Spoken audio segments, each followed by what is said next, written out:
حدا سب أبزا مدري خنبر كله هيوت أبزا مدري ترى إياه مبلع مستاي كل نجار بقى سجاوي نجار جيك أبزا مدري إياه إلكا إيلو ذا حسب إيلو ذا أمن سب قدس باولوس كل سب الطعم ذا حزريه ده لمدتات زي كيجا لمدتات ناي كريستوس تنسائي مجمر خرئي زقبو من يمسلكم يري جمر قدس يالس أفور ناي تنسائي ترجو من حسابا كميلنا علت هيوتنا نتها حزون نخيل مزجات منا تسفى مغراز كون خيل مزجات منا ودك أتات نجرات جميرنا مسخ عك أبينا يخلو ناي تنسائي ترجو كمين هندو زلنا كم كريستيان مزحتي يجنك ناسي بك همي جيرا سجا أملاخ يبلع كيخونس خمي جيرا سجا أملاخ يبلع بس حق زيجن أو عدنا نريهم نجرات تاينيو تنسائي بعل ناي كريستنا منهم يكون عينة بعل تبعل مخنيات بمجوار كونسرت يزجاجو توم زجاجو بتشازي يخون خاص تساتفون أرثوذكس كريستيان مخاني بتعمل زي حزن ترجمو خابزي مفلق بيخون بعلنا يتجالنا جرش يتجالنا قويتها تنسيو إحنا قد مزحتي جزي لنموت له ساعات ترى نخسوكس تحطس نمنتا أيوة عاوي قدها ولا ترى عيلو سمعتو زجل سب زبكي فقرو زجلت بس حق زي بصبو كرأ عين رأن إنه عاوز يجن ونالوات قويتها من حياتنا جيسوس كريستوس تتمرت نص السبري مثلاً أنا بقول لك ريو كله تيناي مجمرز نبرناي مرد موت حزن بزندك أنستيو دما ببسرات تدبيسو دحرموت إنه نورو هيوتنا نستمعوا رزلنا ترى السجا مولعون دم يزلوا وما سونا يفكر أتنسى نسها يلي ناي نسها سجدت قطعات قانونا سلاليه اللسي سبب تنسى حتى أي سرحي مالت ديو بسم الله وولد ومنفس قدوس أحد أملاك آمين كريستوس تنسى موتان بأي هيرو سلطان عسروا لسيطان أجازوا لأدام سلام ميزيس كونه فساها وسلام كعب صحكم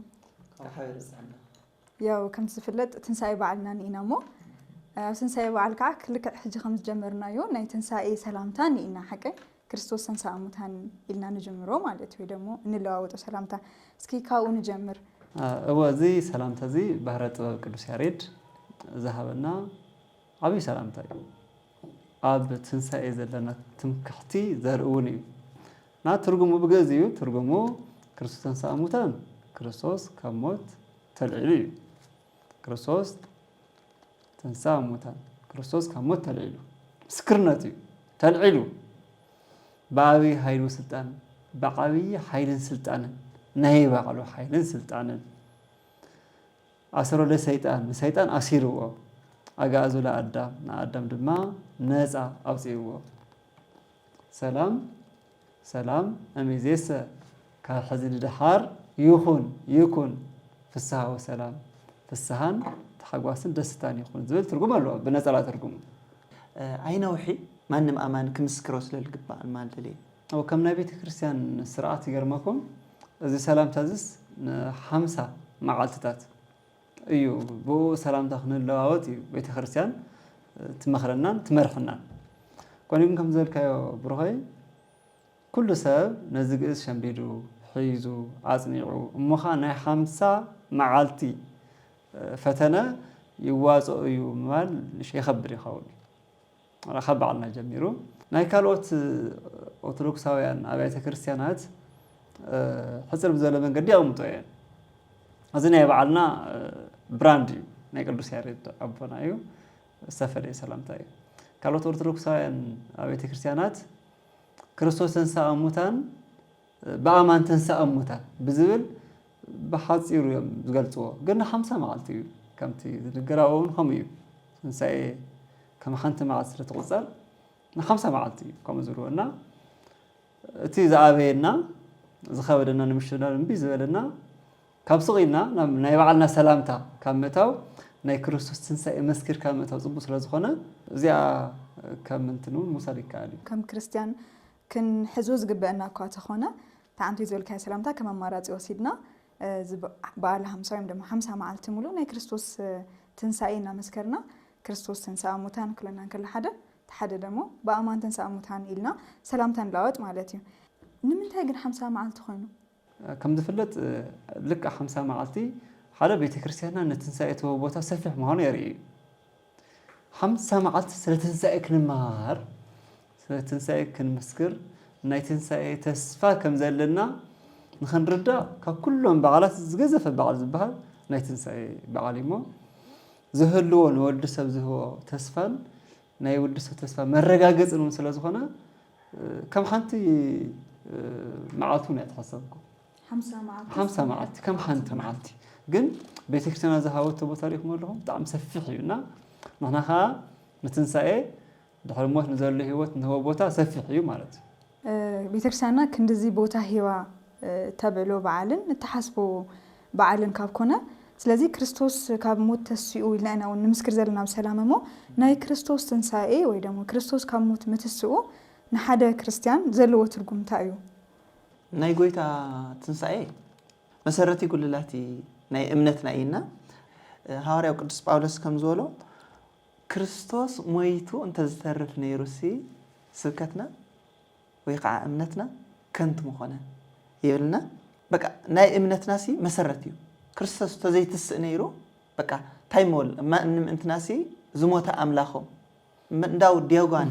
ዞም ዝሞቱ አምላኾም ይዶ እንትና ክርስቲያን ሓደ ፀርፉ እንትና ነርና ብርግጽ ብሩኸይ ገለጽካዮ ሐሳብ ብዘይ ትንሣኤ እምነትና ስብከትና ምስክርነትናስ ከንቱ እዩ ትንሣኤ ሙታን ተዘይህሉስ ክርስቶስ ኣይተስእ ዝብል ቅዱስ ጳውሎስ ብዙይ ሓደ ነገር ኣይኮነ ኣነ ዝብል ዛብነት በዓልና ማለት እዩ ኣብዚ ምድሪ እዚ ብጣዕሚ ዘሕዝን ሰብ ንብሎ ከመይ ይመስለና ምናልባሽ ብስጋ ዝደኸየ ወይ ዝሓመመ ወይ ካልእ ክምስለና ይኽእል ምስ ናይ ትንሣኤ ተተሓሒዝናዮ ግን ማለት ኩሉ ግዜ ንብለሉ ማለት እዩ ከም ምስ ትንሣኤ ተተሓሒዝናዮ ግን ሓደ ሰብ ኣብዛ ምድሪ ክነብር ከሎ ህይወት ኣብዛ ምድሪ ጥራይ እያ ምብላዕ ምስታይ ኩሉ ነገር በቃ ስጋዊ ነገር ጌርካ ኣብዛ ምድሪ እያ ኢልካ ኢሉ ዝሓስብ ኢሉ ዝኣምን ሰብ ቅዱስ ጳውሎስ ካብ ኩሉ ሰብ ብጣዕሚ ዘሕዝን እዩ ቁጥሪ 19 ተንበል ትኽራ ብሩኸይ ቀዳማይ ቆሮንቶስ ምዕራፍ 15 ቁጥሪ 19 ህይወት በቃ ኣብዛ ምድሪ ጥራይ እያ ኢሉ ዝሓስብ ሰብ ካብ ኩሉ ሰብ ዝበለጸ ዘሕዝን እዩ ዝብል ተተንበለ ደስ ይብላኒ ቀዳማይ ቆሮንቶስ 15 19 ማለት እዩ ኣብ ክርስቶስ ዘላትና ተስፋ ኣብዛ ህይወት እዚኣ ጥራሕ እንተ ደኣ ኮይና ኣብዛ ህይወት እዚኣ ማለት ኣብዛ ምድሪ እዚኣ ማለት እዩ ካብ ኩሉ ሰብ ዝበለጸ ንሕዝን ኢና እዚ ብጣዕሚ እዩ ውሽጠይ ዝትንክፈኒ ብብዙሕ ነገራት ፈተናታት ክበፅሐና ይኽእል ኣብዚ ምድሪ እዚ ግን በቃ ህይወት ኣብዚኣ ጥራይ እያ ተይልናኮ ብጣዕሚ እዩ ዘሕዝን በቃ ትንሣኤ ካብዚ ክንሰግር እዩ ዝገብረና ድሕሪ ሞት ህይወት ኣሎ ድሕሪ ምድራዊ ሰማያዊ ዓለም ኣሎ ኢልካ ምእማን ኣብ ትንሣኤ ዘሎ ትውክልቲ ብጣዕሚ እና ብትንሣኤ ንሕበን ደስ ይብለና ብጎይታውን ደስ ይበልኩም እንድዩ ዝብል መፅሓፍ እና በዛ ኣጋጣሚ እኳ ኣብፅሐና ካሕቢሮ ፅሕና ምናልባት ግን ኣብዚኣ ታይዲ ንሓሰብኩ ነይረ ትኽክል እዩ ከም ሓደ ክርስቲያን መጠን ኣብዚ ምድሪ እዚ ብቻ ኣይኮነን ናይ መጨረሻ ፍጻመና ወይ ንዘለኣለም ነበር ኣብዚ ምድሪ ብቻ ኣይኮነን ኣብ ሰማያዊት ኢየሩሳሌም ወይ ደግሞ ሰማያዊ ገዛ ኣለና ኢልና ንሓስብ ኢና ወይ ደግሞ ተስፋ ንገብር እንምነስ ክርስቲያን ኢና ምናልባት ግን እንትን ዝብለ ሰምህሮን ኢና ቤተክርስቲያን ሓቂ እዚ ሰማያዊ ገዛና ንሰርሖሲ ናይ እግዚአብሔር ምሕረቱን ጸግኡን ከም ዘለዎ ኮይኑ ከም ክርስቲያን መጠን ከዓ ክንገብሮም ዝግበና ነገር ግን ኣለዎ እዚ ምድሪ እዚ ስለዚ እንታይ ዲና ሓሰብኩ ነይረ ናይ ትንሣኤ ትርጉምን ሓሳብን ከመይልና ኣብ ዕለት ህይወትና ኣብ ዕለት ተግባራትና ክነተሓሕዞ ንኽእል ምስ ዘጋጥመና ተስፋ መቁራጽ ክኾን ይኽእል ምስ ዘጋጥመና ውድቀታት ነገራት ጀሚርና ምስ ከዓ ከኣቢና ይኽእሉ ምናልባት ምስ ሓጢኣትም ክተሓዝ ይኽእሉ ሓደ ሓጢኣት ደጋጊምና ብምስራሕ ተስፋ ንቆርጽ እሞ በቃ ኣነ ብዘብቅዕለ እዩ ኢልካ ተወስዶም ነገራት እንዮ ስለዚ ናይ ትንሣኤ ትርጉም ሓንቲ መዓልቲ ትበዓል በዓል ዳያኸ ኮይና ናይ ትንሣኤ ትርጉም ከመይ ንኽንደኦ ዘለና ከም ክርስቲያን ክነውርዶ ንኽእል ከመይ ናይ ክርስቶስ ትንሣኤ መዓልታዊ ህይወትና በቃ ንለማመደ እዩ ናይ ክርስቶስ ትንሣኤ ኣብ ሕድሕድ ነገርና ክርስቶስ ብዓብይ ነገር ሸይሙና የናሃለና በቃ ንሕና ምስ ሞትና ክንትንስእ ኢና ንክርስቶስ መሲልና ክንለዓል ኢና ንዘላለማዊ ህይወት ክንለዓል ኢና ኢልና ተሓስብ ተለና ብዓብይ ወደ ሸይሙና ኢና ስለዚ ኣብ ደቀቕቲ ኣብ ገጥሙና ፈተናታት بقى بعوي مرأي حزنا نهلنا سي بدك أوزم دك نوع لهم هيوتاتنا خا بعد سوس مسكرنا يلي حسب هو مسكرنا راح يكون هذا زي عالم تحاوت يعني تخكل مالت نخلو تسلط له تملؤ له ما تاخذ كوين جن كريستيان تساي ولت نمن تاي تسازي ولت هنا جن بزلالة ما هيوت بتنساينا أمانة مايتا بس بيسا فريسا أي تعرفني نيزل عالم هيوت هادلني نيزل عالم بيت نيزل عالم أبو علني لوز أمن حدا كريستيان بمدراوي نقرأ تساي ولت إذا ما رد ما أبز مدرزي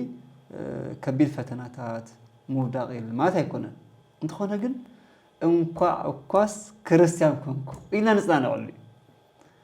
تسفن خين ورد كوي وإذا مدرزي أولاي أي طعم من ثلاث ناسي أقوا كريستيان كونكو خنت عنتو زي الناس أقوا حيوت أبز مدرزي أس ترى زي كونت الناس اللي تسفن قبر بدقات بنا إشتي قبرسان بمرو سمايتات نبيات هورات أرجع سمايتات كنت تسفاز جوروز نورو زي بق وهيوتهم مش زقات فتنا بقى بس تسفاي متحرفوز نور ስለዚህ እንኳን ክርስቲያን ኮንኩ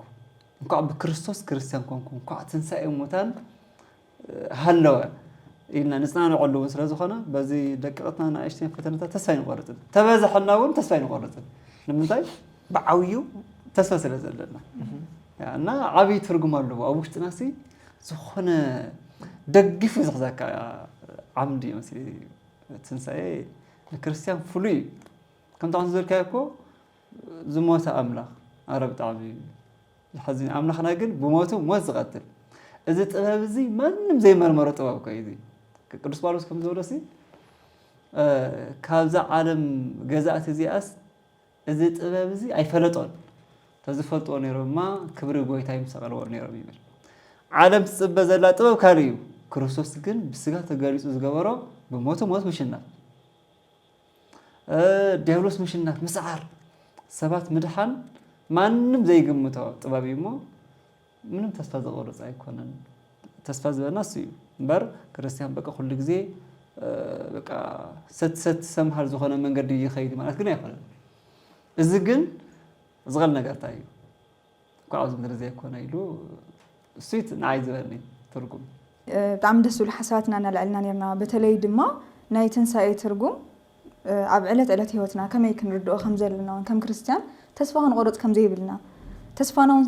كجمر كله زي بيربع لون سلازو خانة مالتي أو حلفت مدبنا من العلنا نرنا سلا تسفا مقرات زبل زعبي حتيات كم زخانة زعبي حتيات زخانة لمخناتهم تسفا بعلو زي بير سلازو خانة سلازي تنسائي كل جزء كن حسبوز جبنا كم كريستيان متن كل جزء عق أدميتنا قميتنا نرى أنا كن ساجر كم زي لنا أي ناوسركوز أني حمو سرون كوسي زل عالماوي نجار زي هالق نجار يبني لنا نأمن تخلص جزاوي مدراوي خلقني لنا من تفضل نجار يلا تزعاوي هيوت نشتاي خلل تخون نجار كريستيان أو زمدرزي فتنا يقطعوا ما تقولنا يكونن كقطعوا مخلوقها تزعاوي نجار للني إلو بتنسى كسنا على عقني قوري أبزي حجز لنا زمان كعا بزحات نبزح نجار تعجز سنسئنا من الوقت عنتو تلوز أنا حكم تزعابي كان تزعابي كهبنا إلنا زأمنا يو أملاخسي أبزوم ليش نجارات نفتن كلنا جن تسفان غرزنا حرارك زي تايلي حسب من الوقت تعبي نجار دبزيزنا تمسل مراي عبينا مكوني خلي أب ليش نجار أذكرتنا جرنا تسفان غرز لنا من الوقت زمانم شورت كات ندالي لو زمانيو أب صراحة من بال أب نجارات كساخ علنا مدلاينا إزي ناي أبزيز أنا حنا يو تقوم زمهرنا تمرتنا يتعجستن كافت تعجست خاء شلماتنا تنسائي مخانو كنرن كلنا جن زم نشتي زبهالو نجارات زعن كفنا تسفاز أورطنا إلنا نريهم زلنا نجارات تبوتها نص خمسة يجبوهم من عزابينا عنا سلازي سلا تنسائي إذا خابلنا تنسائي ترجمون حدا كريستيان مس كريستوس تنسأل له مخنات ترديوه كمي مسيوته كتحزو خمسة لو كابرانا أبا علنا أنت يمثل ناي تنسائي بعل حدا أرثوذكس كريستيان زخانة سب بخمي من قد كابعلو زقبا كمي خنبعلو لنا تزلو خنتك تاي يمثل كم كريستياني قلت أنادو مزحت إجزي خم النعزوسي نايج إنكي نا تعيد بحال أيخون لو بالعستا بقى عد بالعستا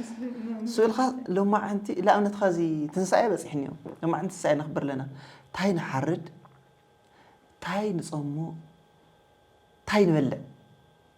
لا أمنت أفتي أبتنسى وأنتنا زي تخافل خا قداسي سجا أملاخي زي تخافل كاس مع زي خا تكافل تخل لا مزحت يجنك ناسي بقى همي جيرا سجا أملاخ يبلع كيخونس خمي جيرا سجا أملاخ يبلع برجز كو تنساي نايدستا يورا مبلع مستيونكو زلايو خوينا قال أبا كريستوس كأملاخ خمسة ماتيوس 15 4 خبابسي نزم حواتي زبلع زستي زبلنيا نزم كابزم أنا إشتي حواتي زبلع زستي زرس تم مبلع معنا تروح زي كونت تقول نزم قالوا تحاسبنا منكم كريستوس حاسبنا لنا مالتي هذه مبلع عن مستين مقامنا يخونن بلكع الملكع عن قول الله تخكل ما تقول أنه مثل الزخل سرول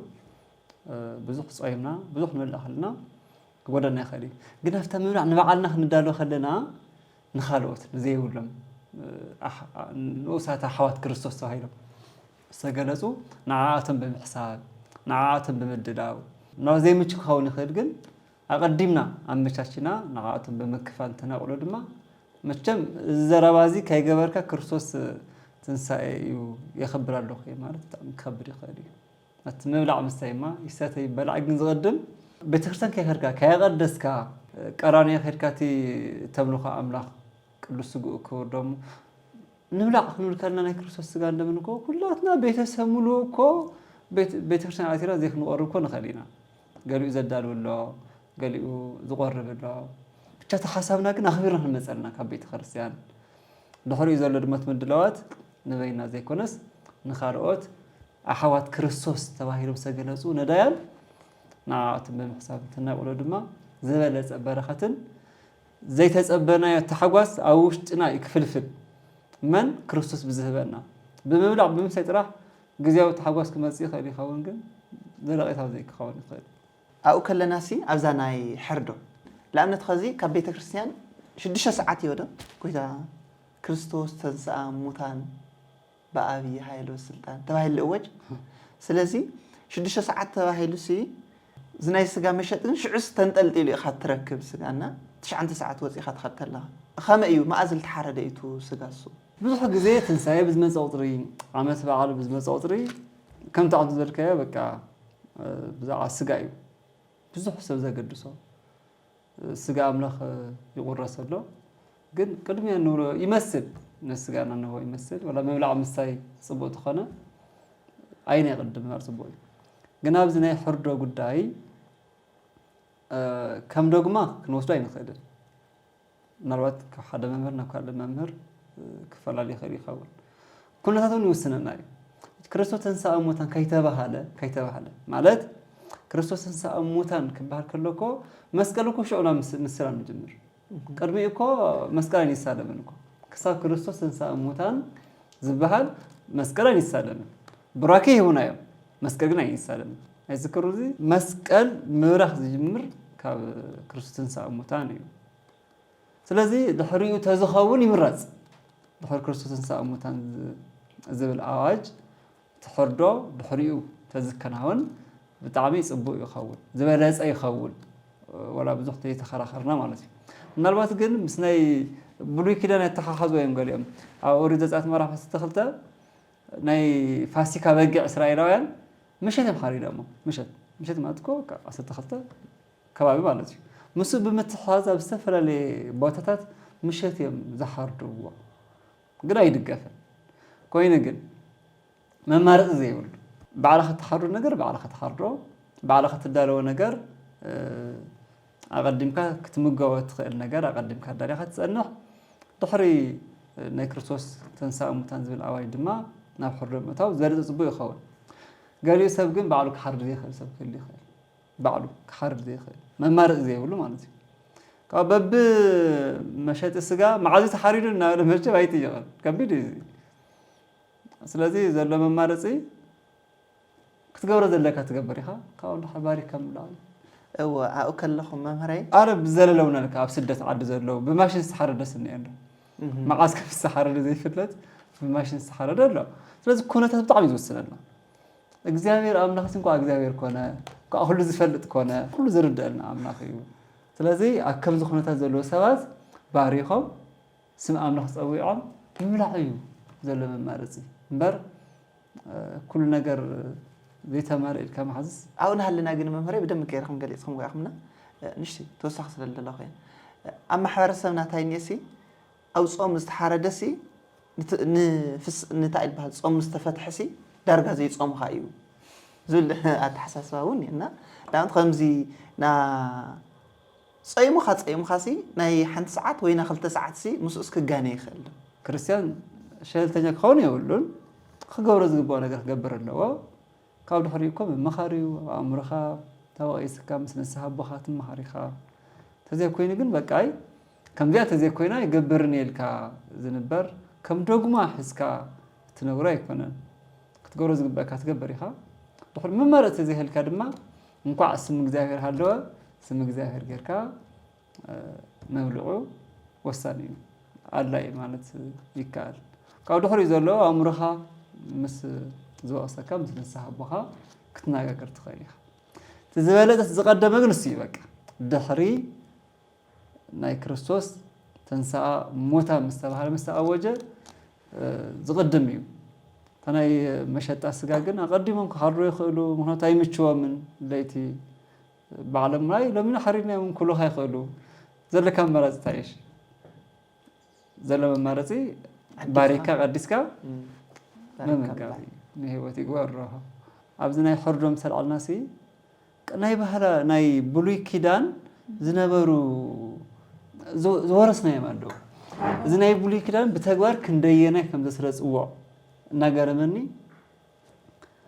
መስተሓርደ ኣነ ካብ ገዛና ካብ ኣደይስ ከምኡ ይርኢ ነይረ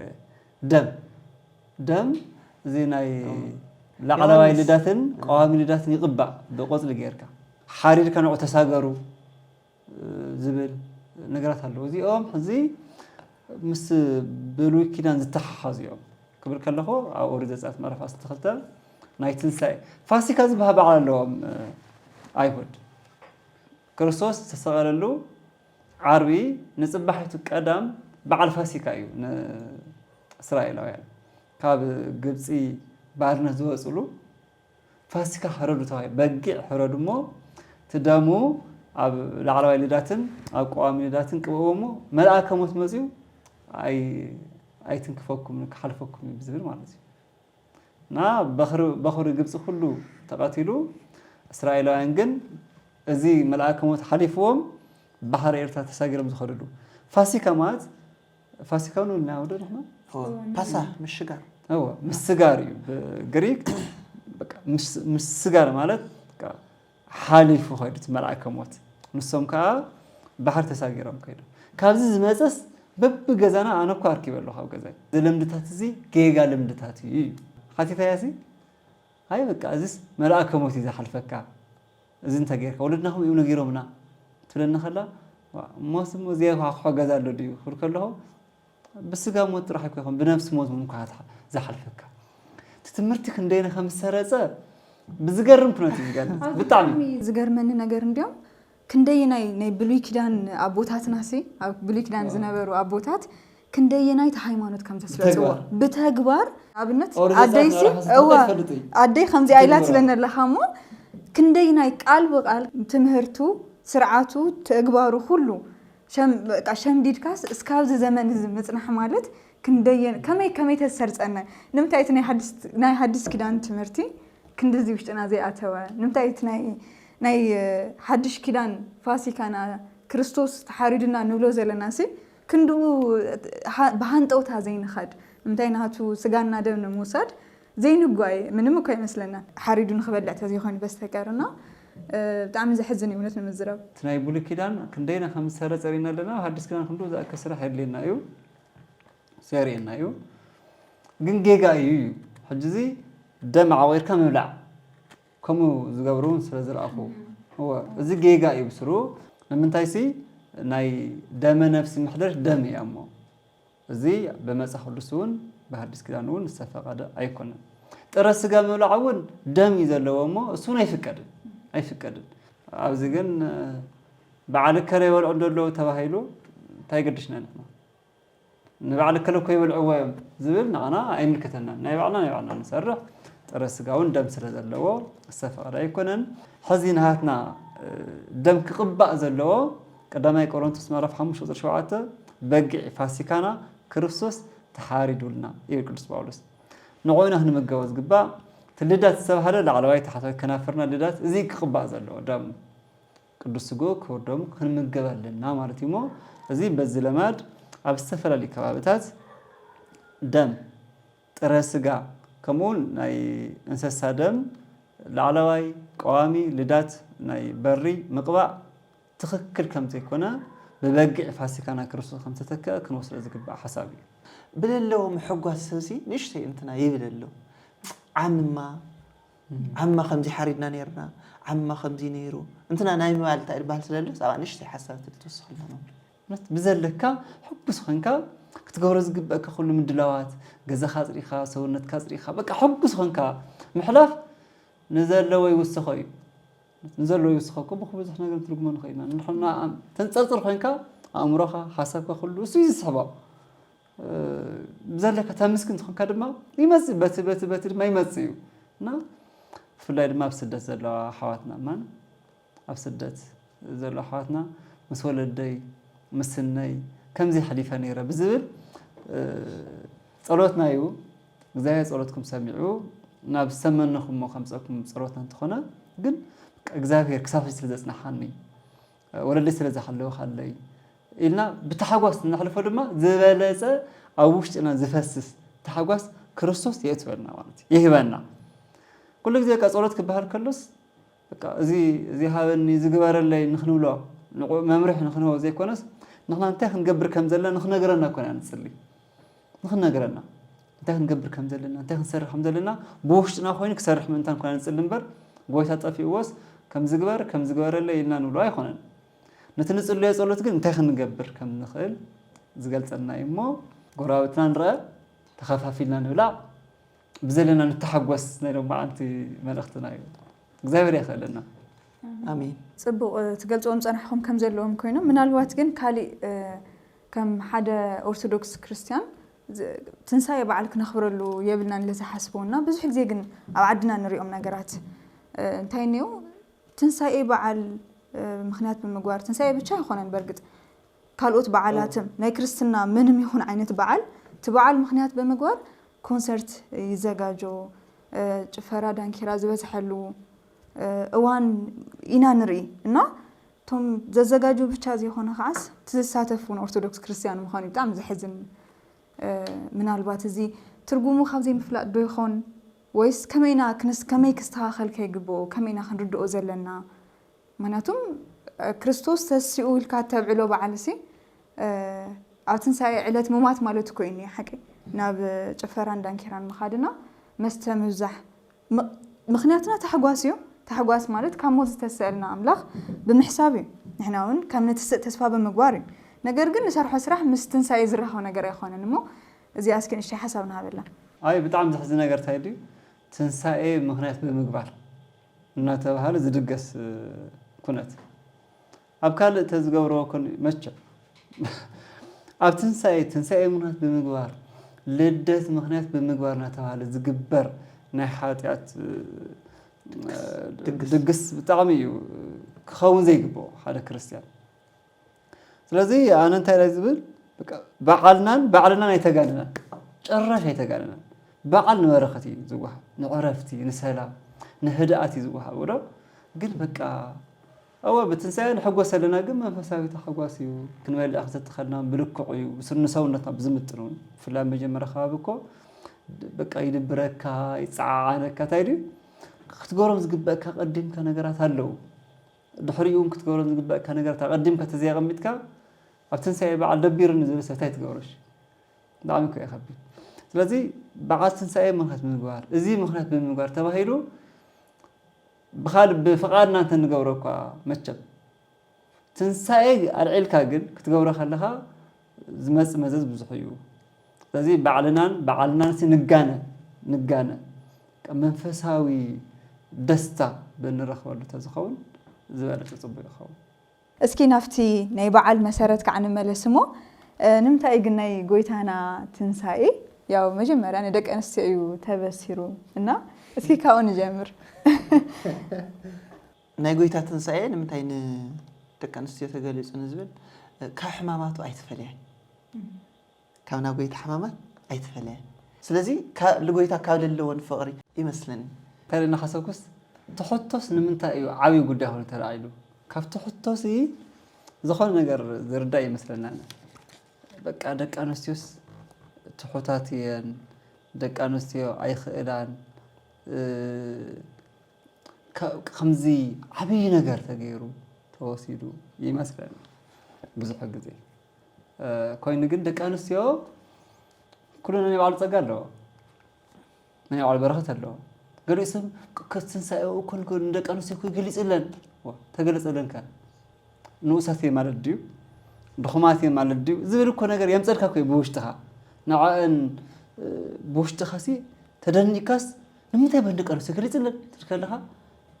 ኣይ ሰባት ይድል ሰባት ኣይኮነ እንዳይል ልከነ ክሳሓት ይገብረካ ኢኻ ሓደ ግዜ ኮይኑ ግን ከም ዝበልካይ ቅዱስ ዮሃንስ ኣፈወርቅ ከምዚ ኢሉ ይሓትት ልክዕ ዝበልካይ ስኻ ናይ ክርስቶስ ትንሳኤ መጀመርያ ክርኢ ዝግብኦ መን ይመስለኩም እዩ ይጅምር ቅዱስ ዮሃንስ ኣፈወርቅ እተን ካብ እግሪ መስቀሉ ካብ መከሩ ዘይተፈለያ እቶም ሃዋርያት ካልኦት ክጎዩ ከለው ጸኒዐን ዝቆማ ድን ነቶም ኣወዳት ኣብ ገዛ ፈሪሖም ተዓጽዮም ብፍርሕ እናተንቀጥቀጡ ንሰንግ ብለይቲ ሽቶን ሒዘን ዝኸዳ ንመን ይመስለኩም ኢሉ ይሓትት ቅዱስ ዮሃንስ ኣፈወርቅ ፍቕሪ ዝዘርአ ይብል ክብሪ ይዓጽድ ከዚ ጎይታ ድማ ናይ ክብሪ ትንሳኤኡ ንደቂ ኣንስትዮ ይገልጽለን ይብል ቅዱስ ዮሃንስ ኣፈወርቅ ብዝገርም ኣገላልጻ ማለት እዩ ስለዚ ኣብ ፍቕሪ ውሽጢ ፍርሓት የለን ንሰን ከዓ ጥንካረአን ክንደይ ዝኣክል ምዃኑ የርእየካ እዚ በቤተ ክርስቲያን ኣስተምህሮ ታሪኻዊ ሓተታ እዩ ዝበሃል ዝኾነ ነገር ማለት እዩ ብኣካል ዝኾነ ነገር ዝበልካይ ሕዝሲ ተን ደቂ ኣንስትዮ ክኸዳ ከለዋ እዚ ድፍረተን ዝገርም እዩ እዚ ፍቕሪ እዚ ካበይ ከም ዝመፀ እዚ ፍቕሪ እዚ ድማ ንክንደይ ፍርሓትን ካልኦት ከም ዝኣለየ ዝገርም ነገር እዩ ካልእ እንታይ ዘርእየካ ተን ደቂ ኣንስትዮ ክኸዳ ከለዋ ናብ መቃብር ብለይቲ ማለት እዩ ኣወዳት ከም ዝገብሩናዮም ወታደራት ክሕዙናዮም ዝብል ጭንቀት ኣይነበረንን ዘጨነቐ ዝነበረ ጉዳይ ናይ ጉልበት ጉዳይ እዩ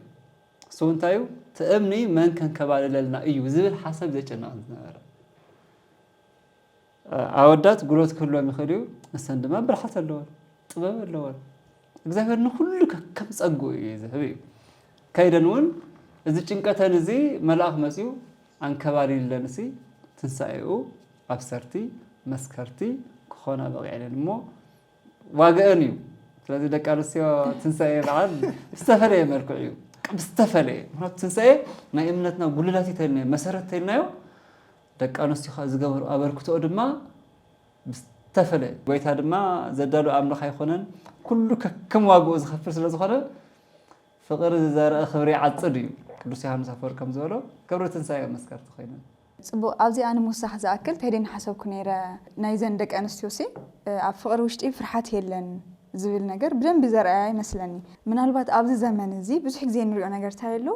ንስምዒት ቀረባ ምዃን ያው ደቂ ኣንስትዮ ንስምዒት ቀረባ ኢና ወይም ደግሞ ኢሞሽንስ ንብሎም ነገራት ኣብ ደቂ ኣንስትዮ እዮም ጎሊሆም ዝረአዩ ብዙሕ ግዜ ነገር ግን ኣብዚ ዘመን እዚ ዘለዎ ትርጉም እንዲያውም እንታይ እዩ ጓል ኣንስተይቲ ደካማ እያ ወይ ደሞ ናይ ፍቕሪ ፀግዒ ናይ ነገራት ናይ ምኽኣል ፀግዒ ዘርኢ ዘይኾነሲ ደካማ ምዃና ዘርኢ እዩ ተባሂሉ እዩ ዝለዓል ብዙሕ ግዜ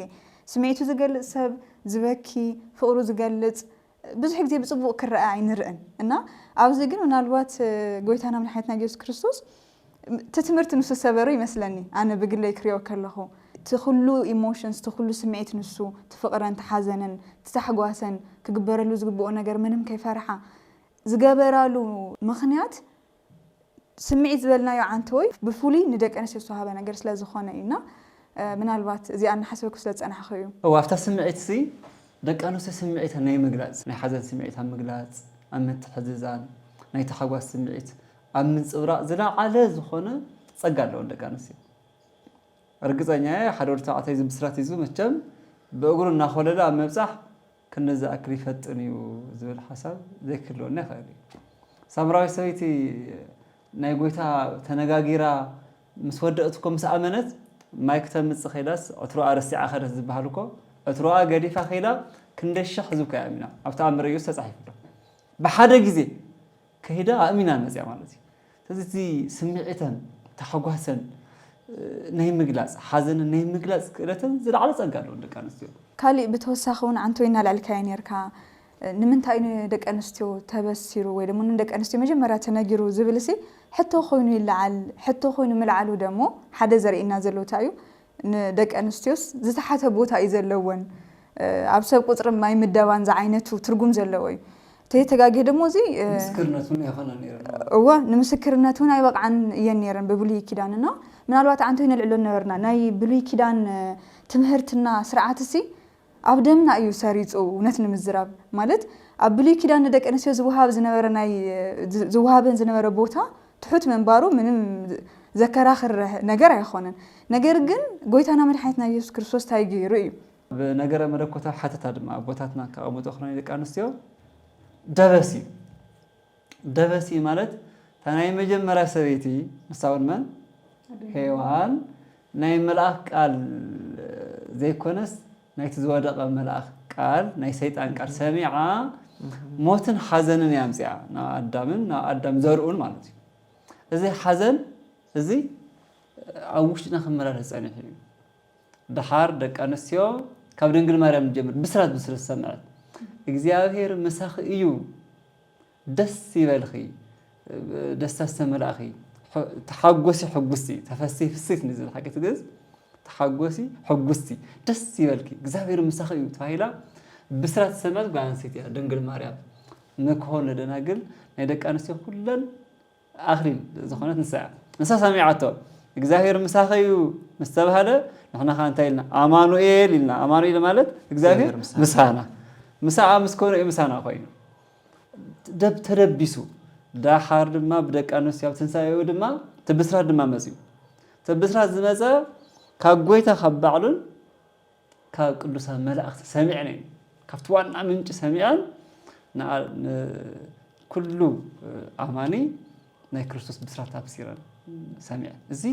نجار ملكوتاوي حاتتايو ስለዚህ ናይ ሄዋን ንብዓት ሓዘና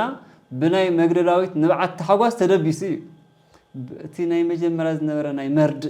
ሞት ሓዘን በዘን ደቂ ኣንስትዮ ድማ በብስራት ተደቢሱ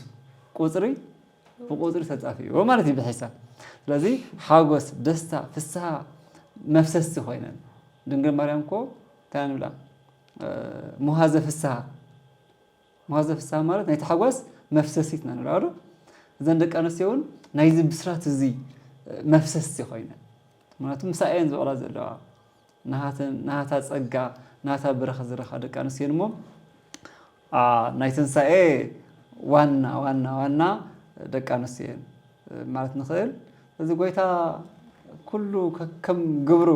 ከከም ስርሑ ዝህብ እሞ ኣብ ጎይታ ንዕቐት የለን ኣብ ጎይታ ምድላው የለን ስለዚ ከም ዓብይ ኣጀንዳ ልዕልና ደቂ ኣንስትዮ ከም ዝኾና ተዘይንብል ኣብ ትንሳኤሲ ንስሓ የለይ ናይ ንስሓ ስግደት ቅፅዓት ቀኖና ስለለየለሲ ሰብ ኣብ ትንሳኤሲ ሓጢኣት ኣይሰርሒ ማለት ድዩ ንሕናሲ ተንሲእናስ ናይ መንግስቲ ሰማያት ሂወት ናብራና ንነብር ዘለና ስለዚ ፍስሓ ተሓጓስ እዩ ፍስሓ ተሓጓስ ክንክልና ድማ ብሓጢኣት ኣይኮነይ ብሰናይ ተግባራት ብጎይታ ክንፍሳሕ ኣለና እምበር በዓል ምክንያት ብምግባር እናተባሃለ ዝግበር ናይ ሓጢኣት ደስታ ይኾነ ስለዚ እንታይ ድዩ ንስሓ እና ናይ ንስሓ ቀኖና ዝተፈለየ መልክዑ እንትኮይኑ ምናልባሽ ምስ ንስሓ ቦታትና ክንዘራረብ ንኽእል ከም ቀኖና ቤተክርስትያን ግን ጾም የለ ስግደት የለ ንስሓ የለ እዚ ትንሳኤ ስለዚ ንምንታይ ንስሓ ዘየለ ኣብ በዓል ትንሳኤ ሓጢኣት ኣይስራሕን ማለት እዩ ሓጢኣት እንተዘይተሰርሐ ድማ እንታይ የለ ንስሓ የለ ስለዚ ትንሳኤ ምክንያት ብምግባር እናበልና ናብ ሓጢኣት ክንኣቱ የብልና ድሕሪ ሞት እንነብሮ ሂወትና ነስተማቕሮ ዘለና ወላ ምድሪ ኮይናስ ነስተማቕሮ ዘለና እሞ ትንሳኤ ናይ በረኸት ናይ ፅድቂ ናይ ረድኤት ክኾነልና እናተመነኹ ቤተሰብ ከዓብፅሐኩም ደጋጊሙ ንበዓል ትንሳኤን ከዓብፅሐኩም ክእሉ ዓንተወ መምህረይ ከም ዝበልኩምዎ በዓልናይ ኣይተራኸብናይ ጎይታ ተንስኡ احنا ግን መብዛሕትኡ ግዜ ልንሞተሉ ሰዓት መንፈሳዊ ዝሕለት ዘጋጥም ካብ ዝገርመ ከም ዘልካዮ ብርኸይ ጎይታ እንትትስእ ንሓ ንመውት ሞማት ማለት ብጠጠው ካብ ሞማት ማለት እዩ ብሓጢኣት ብመንፈሳዊ ዝሕለት ሞማት እዩ ዝበሃል ኣብ መጽሓፍ ቅዱስ ሞማት ማለት ናይ ስጋ ናይ ነፍስን ምፍላይ ጥራይ ኣይኮነን ብሓጢኣት ዝሞተውን ናይ መጀመርያ ትንሳኤ ዘይብሉስ ዳሕራዋይ ትንሳኤ ይብሉን እዩ መጽሓፍ ወዶ ናይ መጀመርያ ትንሳኤ ማለት እኮ ብሂወትካ እናሃለኻ ናይ ጽድቂ ተግባራት መንፈሳዊ ስራሕቲ ምስራሕ ማለት እዩ እሱ ዘይሰርሐስ ብጠጠው ሞይቱ እዩ በዓል ትንሳኤ ክመጽእ ከሎን ቅድሚ በዓል ትንሳኤ ዘሎ ናይ 40 ጾም ሕማማትን ኣነ ንባዕለይ ከነጻጽሮ ከለኹስ ሰማይ ምድርን እዩ ካብ 40 ጾም እናባእሰ ይኸዳ ሕማማት እሞ ብጾም ትደክም ዓምኻ ብምጽላይ ትደክም እሞ ብዙሕ ብርትዕ ስለዘይ ትብል ዘለካ መማረጺ ክርያላ ይስም መሓረኒ ኢልካ ክትጽብያ ከለኸሲ በቃ ጸሎትካ በቃ ትክክል ይዝዓርብ በቃ በልዕኻ ሰቲኻ ጠንኪርካ በቃ ክትጽብያ ከለኻ ድማ ጽቡቕ እኳ እንተኾነስ ምስቲ ክነጻጸር ከሎ ግን ናይ ሰማይን ናይ ምድርን እዩ ኣብቲ ሓይልኻ ገቢርካ የለኻ ንጎይታ ብምሉእ ሓይልኻ ፈቲኻ የለኻ ኣብ ሰውነትካ ዘሎ ሓይሊ ኩሉ ተቃጺሉ ንመን ተዋሂቡሎ ንጎይታ ጉልበትካ ንጎይትካ ሰጊድካ ኣለኻ ዘለካ መማረጽ ምንም የብልካን ካሊእ መሓረኒ በቃ ካልእ ምንም የብልካ እናት መንፈሳዊ ህይወት ኩሉ ግዜ ደሞ እናጾምና ክንነብር ትንሳኤማ ክሉ ኣለዋ ግን ድማ ንጽድቅን ተሓጓስ ድማ ዓይነትን መልክዑን ተንገብረሉ ጽቡቕ እሞ ጎይታ እናተንሰስ ኣይንሞት ደቂ ኣንስትዮ እኮ በዚ ኣነ እውነት ኣብ ቤተ ክርስቲያን ተኾነውን ኣብ ቀራንዮ ደቂ ኣንስትዮ ከም ዝተረኸባ ኣብ ቤተ ክርስቲያን እውን ብዓብዝሓ መን እዩ ዝርከባ ኣነ ከም ናተይ ማለት እዩ ንምድላው ደለ ዘይኮንኩስ ከም ዝሪኦ ብዓይነይ ኣብቲ ናይ መጀመርያ ቀራንዮ ዘይኮነስ ኣብታ ሕጂ ዘላ ሓድሽ ቀራንዮ ቤተ ክርስቲያንና እውን ስጉእ ዝቁረሰላ ደሙ ዝፈሰላ ኣማናዊት ቀራንዮ ቤተ ክርስቲያንና እውን ብኣብዝሓ መን እየን ዘለዋሽ ኣነ ብናተይ ምልክታት ተኾይኑስ ደቂ ኣንስትዮ እየን ስለዚ ፍቕሪ ክንስ ኣይቐንስክን ትፈርስ ተቃጻጺሉ ቀጺሉ እዩ ዘለሞ ኣምላክ ቅዱሳን ኣብ ትንሳኤ እውን ዝነበረና መንፈሳዊ ዕቤት ከይዝሓለ ክቕጽል ናይ ትንሳኤ ጎይታ ትንሳኤ ይሃበና ኣሜን ዝነበረና ጻንሒት ብጣዕሚ ደስ በሃሊ እዩ እግዚአብሔር ይመስገን ብሓፈሻ ክንወስዶ ዘለና ነገር እንታይ ማለት እዩ ሓደ ናይ ትንሳኤ በዓል ትርጉሙ ብትኽክል ክርዳእና ካልኣይ ኣብ ዕለት ህይወትና ናይ ትንሳኤ ትርጉም ምምጻእ ትንሳኤ ማለት ኣብ ዓመት ሓንቲ ጊዜ ነኽብራ በዓል ኣይኮነትንና ከም ክርስቲያን መጠን ኣብ ዕለት ህይወትና ኣብ ዕለት ምንቅስቓስና ክንትግብሮ ዝግበአና ነገር ምዃኑ ወይ ደግሞ ናይ ትንሳኤ ሓሳብ ኩሉ ግዜ ክሰርጸና ከም ዘለዎ ካልእ ደሞ ብሩኸይም ክብሎ ከም ጸንሐ ኣብ ትንሳኤ ጎይታና ትንሳኤ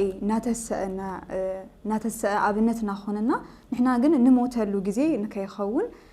ክንጥንቀቕን ከም ክርስቲያን መጠን ከዓ ክንብርትዕ ከም ዘለና እዩ ጻንሒትና እዚ ይመስል ነይሩ ሰናይ በዓል ትንሳኤ ይኹነልኩም ንዘለኩም ሓሳብ ርእቶ ኣካፍሉና ቀጻሊ ብኻልእ መደብ ክሳብ ንራኸብ ንእግዚአብሔር ሰላም ምስ ኩላና ይኹን ሰናይ ቅነ